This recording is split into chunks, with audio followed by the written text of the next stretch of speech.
رسول الله وفي آخر الزمان مع أتباع رسول الله. توحيد يا أخوان ولي، لأن الكون كله موحد. ربنا بيقول وإن من شيء إلا يسبح بحمده ولكن لا تفقهون تسبحه. أنت عارف الحقيقة الله ده إيه؟ والله مسبح. الكرسي ده بيسبح ربنا، الجمال والجبال بيسبح ربنا. يا جبال أوبي، يعني سبحي ورجعي مع داود. وداود النبي والله سخر له كل شيء، وخد بالك الطيور والى اخره والجمال والرياح خلي بالك. فكل الكون مسبح، كله مسبح. فطبعا عمر بن سعود الثقفي قال انا لكم بالنسبه يعني اهل مكه انا بالنسبه لكم الوالد وانتم الولد. فذهب فالرسول لما عرف الوالد او شافوا واد جاي بعيد ومعاه الوفد، فحط على يمينه ابو بكر الصديق وعلى شماله المغيرة. والمغيرة طبعا قال لعمه، وطبعا الرسول عارف ان عمر مصيبه اللي قتل 13 بني ادم وهيشوفها ممكن الملك تاخد منعطف ثاني ما ينفعش. فقالوا ثلاثه. طب ليه؟ لما كان الرسول يغيره، لا ما نروش، لان ده حارس خاص برسول الله في رحله، هو كان حارس خاص من النبي صلى الله عليه وسلم. زي ما قلت لك الاسبوع اللي فات كان كل ما قرب من ناحيه الرسول هو يعمل ايه؟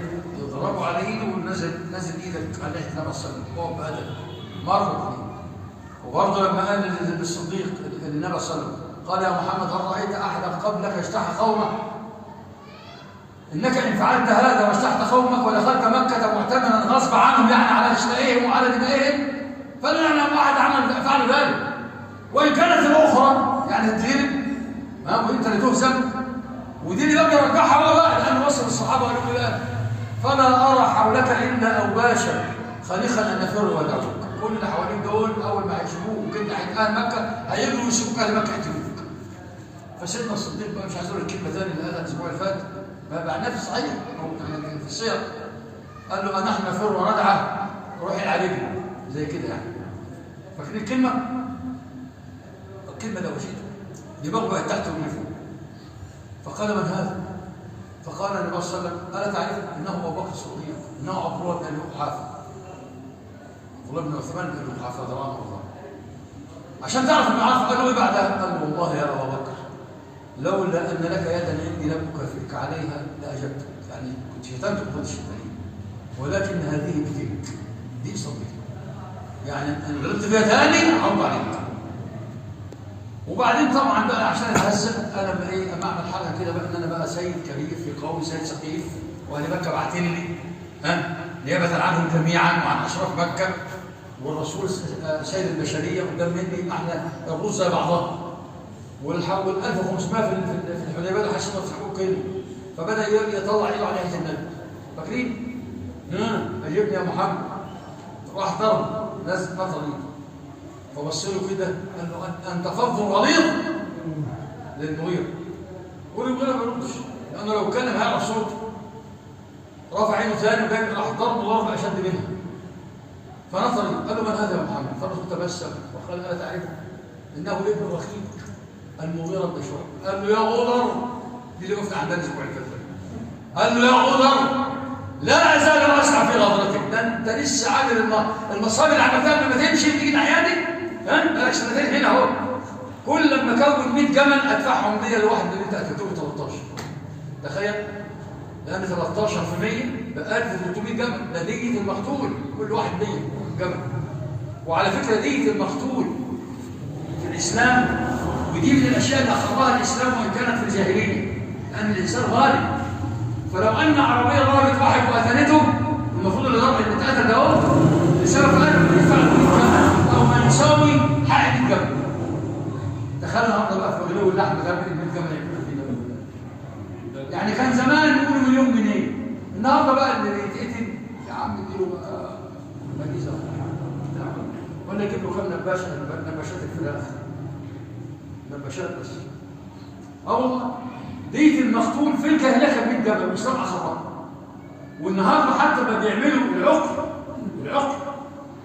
عقل المقتول لاهله ولورثته ياخدوا حقهم 100 جمل.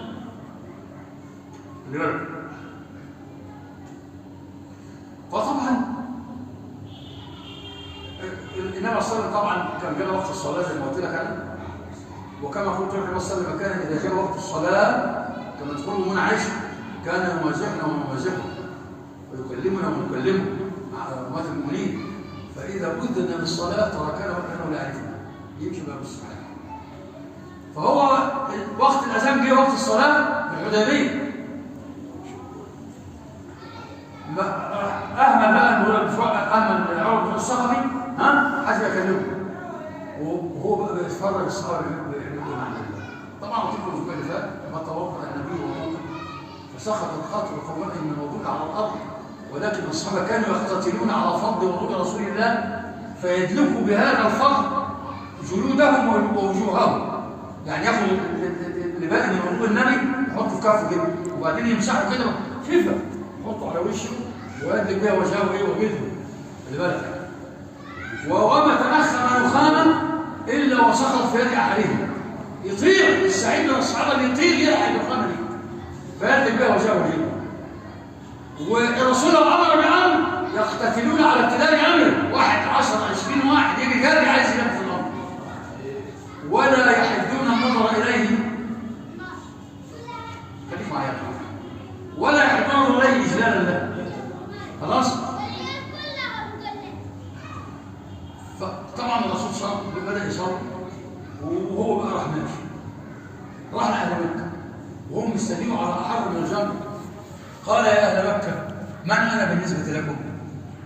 قالوا أنتم الولد ونحن الولد، تأمرنا ونطيع وأنت لست منا بمتهم، وكرروا الكلام ثاني.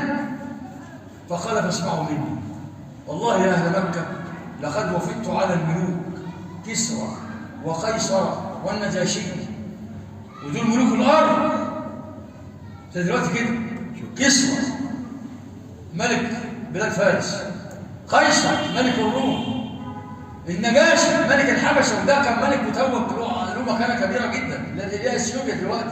الحبشة دي ده الاسم القديم، اسمها دلوقتي اثيوبيا اللي فيها السد بتاع النهر اللي بيسموه. خلي بالك، لقد وفدت على الملوك كسرى وقيصر والنجاشي فما رأيت أصحاب ملك يعظمون ملكهم كتعظيم أصحاب محمد فوالله توضأ أمامي فما سقطت قطرة ماء على الأرض من فضل وضوئه إلا سقطت في يد أحدهم ويمنعون عليه فيدلك بها وجهه ولا يحتاج نظر إليه إجلالا له. وإذا أمر بأمر اقتتلوا على ابتداء أمره، مش هيلاقي يعني اوعوا تفكروا انكم هتأذوا الرسول والصحابة المؤمنين، مستحيل. وقد عرض الرجل عليكم خطة رشد فاقبلوه. هو أول ما جه لبديل بن ورقاء قال له كده، قال لو أن أهل مكة مدوا إلي يدا نعظم فيها حرمات الناس، يعني دماء الناس، يعني نحن دماء الناس وحرمات البيت لوقفتم عليه. فالرسول بدأ بيد السلام من أول رسول بديل بن ورقاء، وهم اللي ما كانوش راضيين، فقال لهم ده عرض عليكم خطة رشد مع بديل بن ورقاء، اقبلوا الخطة دي، يعني بيعوه. بس ايه اللي حصل بعد كده بقى؟ النبي صلى الله عليه وسلم بالحديبية ومنتظر، وطبعا لو الامر طال كان هيروح على مكة ويحصل يحصل، لكن لم يلبث ان راى رجلا اعلى من عروه بن الصخر، اعلى منه قدرا ومكانه عند العرب، وهو من سادات جزيره العرب على الاطلاق، اسمه سهيل بن عمرو. سهيل بن عمرو. وطبعا الاسم له نصيب مع صاحبه، دايما الاسم حتى الانسان بيشكل مع اسمه يعني. والرسول لما كانش بيعجبه اسم حد كان بيغيره فورا عشان تبقى عارف يعني. اي حد يقول زي الحصين اللي هو سيدنا عبد الله بن سلام لما اسلم، لما مثلا وسلم الغباء في المدينه او المهاجر، فقال له انت اسمك ايه؟ قال له حصين، قال له انت لست حصين، لما عرف انه عالم قال له انت عبد الله. ودعا اليهود قال لهم اخرجوا في عبد الله بن سلام يا اخي. وكان يجي واحد مثلا من المسجد، رسول الله من المسجد يقول له حزن يا رسول الله، لا حزن الاسم وحش من الحزونه والبؤس. قال له لا انت سهل، يبقى اذا الحزن يبقى ايه؟ سهل. ودايما تلاقي الاسم في حديث مشهور جدا، حديث الوضوء، حديث ابي اليسر. حديث ابو اليسر ده من اليسر يعني، حديث جميل وله قصه طويله في قال الشيخ ابو اسحاق، في حديث مشهور جدا منتشر على الانترنت يعني. حديث جميل بتاع ابو يسر، حديث طويل. فالمهم، وطبعا الاسم بيتشكل مع صاحب مع الوقت. لما يكون ابنك منسوبه اسمه سالم، تلاقي اسم سالم دي طالع معاه. يعني سالم يعني ايه؟ سالم من العيوب، سالم من النقائص، بيبحث عن الكمال كده يعني اسمه. انما لو واحد مسمي اسمه لا مؤاخذه خيش، او ده ان شاء الله ما يقبل هيصحى بالغلط. وفي ناس بيسموا اسامي عجيبه جدا دلوقتي، ما علينا. والشيخ ده فاكر الحاكم الصافي، انت ما قلتش انت اللي سميت ايه؟ انا زمان بقى كنت كتبت بس اسمه ايه؟ ليه؟ لا اللي انت كنت فيه في الهرم. الحاج السوس الله يرحمه مات، الله يرحمه. الحاج السوس ده بتاع المنطقه عليه الصلاه مشهور معروف، الحاج اسماعيل الشيخ. اول ما تعرفوا عليه رحت اخذت عليه الخطبه، راح اشتري حاجه قطعه راسها، فلقيت واحد مكان الشيخ عامل ياسين كان يجيب من 25 سنه ولا 30 سنه. فقال لي طب احنا عندنا كل حاجه فاضيه عليك، احنا بندفع ورقتين. انا فكرت ورقتين 20 جنيه ولا حاجه، وفعلا جيت خطبت ولقيت الظرف حاطط لي ورقتين لقيتهم 200 جنيه. طبعا بالنسبه لي في الوقت ثروه كبيره، 200 جنيه انا مش فاهم مبلغ. فكلمته في التليفون قلت له يا عم انت لاقيني ورقتين وحط 200 جنيه ورقتين، امال بيدوك كام؟ قلت له يعني انت متاكد ان هم؟ قلت له لا جزاك الله خير. ماشي يعني اجيب عربيه وانا جاي وبتاع مواصلات يعني، جزاه الله خير. خلي بالك